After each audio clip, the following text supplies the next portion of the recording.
SRF Audio.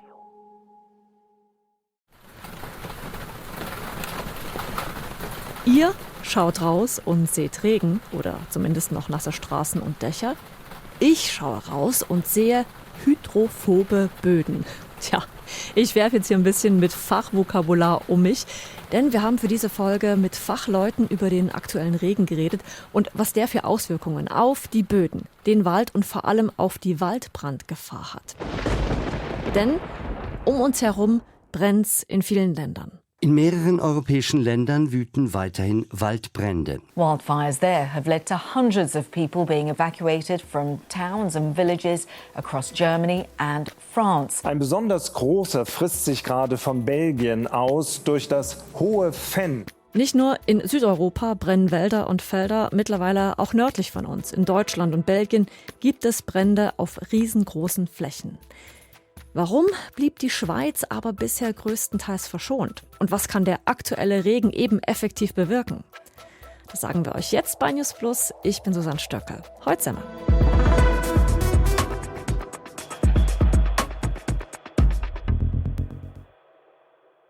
Was ist euer Morgenritual?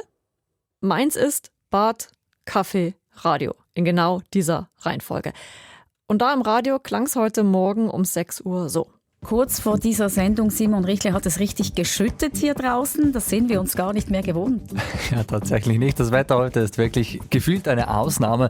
Wechselnd bewölkt heute. Stellenweise gibt es kräftigen Regen und Gewitter. Und auch die Temperaturen eher ungewöhnlich. Im Norden rund 24 Grad und im Süden bis 30 Grad. Tja, Regen und Gewitter. Unser Wetterexperte Jan Eitel von SRF Meteo sagt dazu: Es sieht so aus, als würde sich diese blockierte Wetterlage langsam verabschieden. Das heißt, das Hoch, das wir jetzt seit Wochen hatten, das wird jetzt richtig weggeschubst und jetzt kommen Fronten doch näher und bringen da und dort dann mal Regen. Einige sagen, endlich. Andere, tja, was bringt das denn jetzt?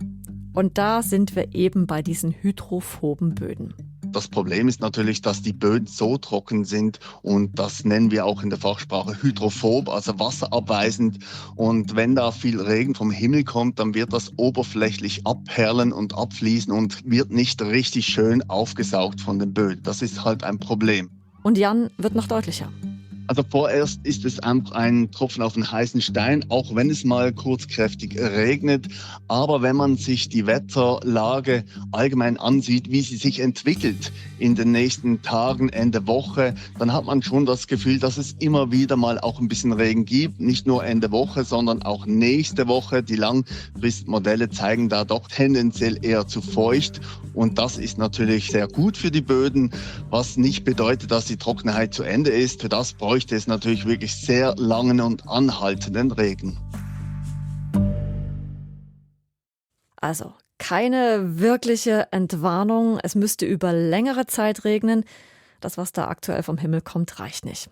Das sieht auch der Fachmann von der Forschungsanstalt für Wald, Schnee und Landschaft so. Ja, ich heiße Boris Pezzati und ich bin verantwortlich für den Sitz der WSL hier südlich der Alpen in Cadenazzo und ich leite die Gruppe Insubrische Ökosysteme. Mitten im Tessin ist er, ein Kanton, in dem es ja immer wieder Waldbrände gibt. Im Tessin, wir haben mehr als die Hälfte der Land ist Wald und überall, wo man den Blick dreht, sieht man Wald und man hat wirklich den Eindruck, wie jetzt die Lage ist. Und ich war im Bleniotal dieses Wochenende und dort ich habe sogar ein kleines Waldbrand gesehen. Also ja, auch in der Schweiz gab es in diesem Hitzesommer Waldbrände. Die hat man aber immer wieder recht schnell und gut in den Griff bekommen. Übrigens auch den Boris Pezzati gesehen hat. Ganz anders als die riesengroßen Feuer in Frankreich, Spanien, Griechenland oder eben auch in Belgien. Dort war die Lage ja teils wochenlang außer Kontrolle. Wir erinnern uns alle an die Bilder. Oder ist es eben immer noch? Was also macht die Schweiz anders oder vielleicht auch besser? Was jetzt sehr gut in der Schweiz funktioniert, ist wirklich die Vorbeugung und auch die Bereitschaft der Löschkräfte. Und zu diesem Thema, zur Prävention, sagt Pezzati noch: Damit man kann eine gute Prävention machen, man kann die Leute informieren, man kann Feuerverbote herausstellen, aber man kann auch das Bereitschaftsgrad der Löschkräfte einrichten. Und dann sind sie wirklich parat, sobald eine Meldung kommt, sofort zu intervenieren, damit eben der Brand kleiner bleibt. Gut, ich habe verstanden, in Sachen Waldbrandprävention macht man in der Schweiz viel. Aber ist das jetzt der Grund, dass wir größtenteils verschont geblieben sind in diesem Hitzesommer 2026? Oder war es dann vielleicht auch ein bisschen Glück? Also es gibt immer beide Sachen. Ich finde, die Vorbereitung war sehr gut. Also es gibt Kantone, die schon geübter sind, mit der Waldbrandthematik sich zu befassen, wie Kanton Tessin, wie Kanton Graubünden und Wallis. Nördlich der Alpen, die Kantone waren ein bisschen weniger vorbereitet bis, ich würde sagen, 2003. Man hat gemerkt, auch nördlich der Alpen, das kann auch ein Thema werden. Und seitdem haben sich die Kantone wirklich damit befasst, zusammen auch mit der Hilfe vom Bundesamt für Umwelt, von BAFU. Und dieses Jahr, es hat wirklich sehr gut geklappt mit der Einschätzung der Gefahr, mit der Feuerverbote, mit der Bereitschaft der Löschkräfte. Das heißt, dass es nichts Größeres passiert ist sicher ein Resultat der guten Vorbereitung. Aber natürlich, man kann mit der Prävention nie alle Waldbrände vorbeugen. Das heißt, es gibt immer eine Möglichkeit, das geht über auch technische Anlagen, über Blitzschlagbrände. Das heißt, ich würde sagen, die Vorbereitung war sehr gut, aber es braucht dann auch immer ein bisschen Glück, dass nicht etwas Größeres passiert.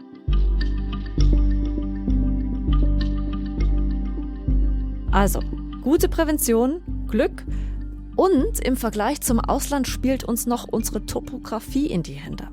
Also natürlich diese Gegenden, die normalerweise von den Waldbränden mehr verschont sind, die mehr temperiert sind, wenn es trocken wird, da steht wirklich sehr viel Brandgut dann zur Verfügung für den Feuer.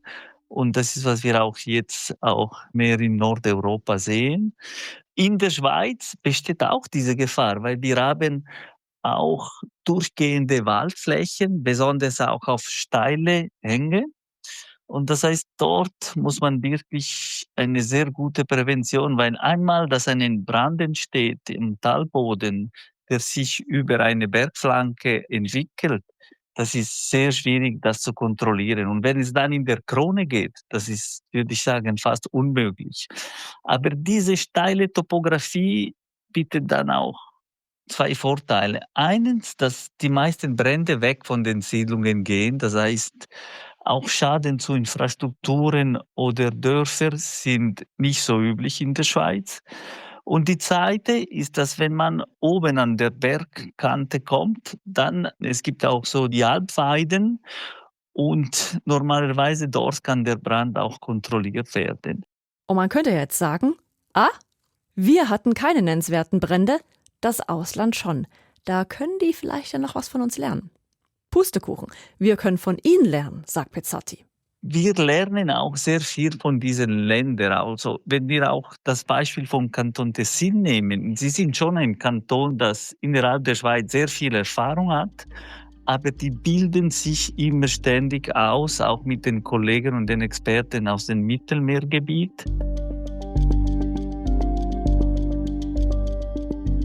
Das heißt, die Tatsache, dass zum Beispiel im Tessin die Problematik ziemlich gut unter Kontrolle ist, heißt nicht, dass die Waldbrandgefahr nicht steigt. Also die Gefahr, meteorologisch bedingt, steigt schon.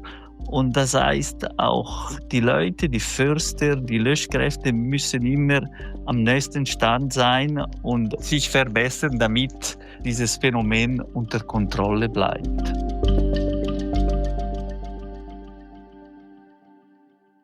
Und die Situation wird fortlaufend beobachtet. Das macht man auch im Wallis.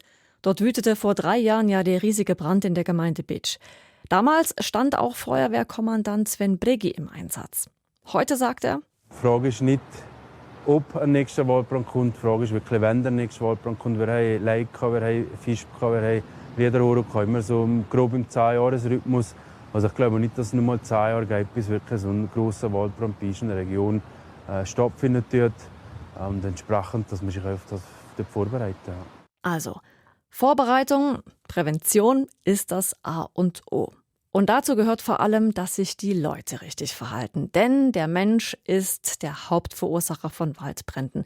Naja, und wir wissen ja eigentlich alle, wie es geht. Die Klassiker: keine Ziggis wegwerfen, kein Feuer im Wald machen bei solcher Waldbrandgefahr oder eben auch beispielsweise Feuerstellen richtig löschen. Und da können wir uns jetzt alle mal gemeinschaftlich auf die Schulter klopfen. Findet auch Boris Bezzatti.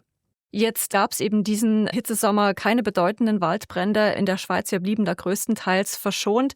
Würden Sie da sagen, man kann den Menschen in der Schweiz, man kann die da auch ein Stück weit loben und sagen, ihr habt euch gut verhalten?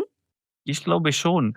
Also die Tatsache, dass viele Brände sind von Menschen verursacht, heißt auch, dass mit der Prävention man kann sehr viel erreichen. Und dieses Jahr, ich würde sagen, es hat wirklich sehr gut geklappt. Es ist natürlich auch so, dass es gab sehr viele verheerende Nachrichten aus den Nachbarländern, die auch immer diese Spannung hochgehalten haben zur Thematik. Aber ich würde sagen, ja, in der Schweiz, man hat sich sehr gut verhalten und keine größeren Waldbrände verursacht. Lob vom Waldbrandexperten himself. Ist doch mal was. Apropos Verhalten. Wie man sich richtig verhält, wenn es denn mal so weit wäre. Also Holzerlange im wahrsten Sinne des Wortes. Aber wenn es mal zu einem Waldbrand kommt, dann gibt es gewisse Verhaltensregeln. Die haben wir uns in der News Plus Folge vom 13. Juli angeschaut. Ihr findet die im Beschrieb zu diesem Podcast oder ganz einfach auch auf srf.ch/audio. Noch einfacher geht's übrigens, wenn ihr den News Plus Podcast abonniert. Dann verpasst ihr ganz sicher keine Folge mehr.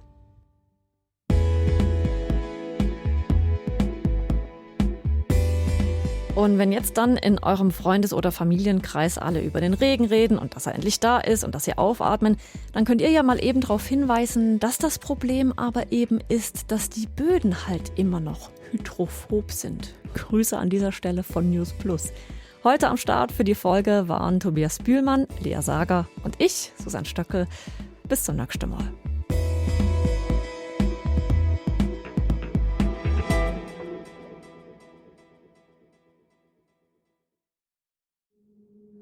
Das war ein Podcast von SRF. Produziert im Auftrag der SRG.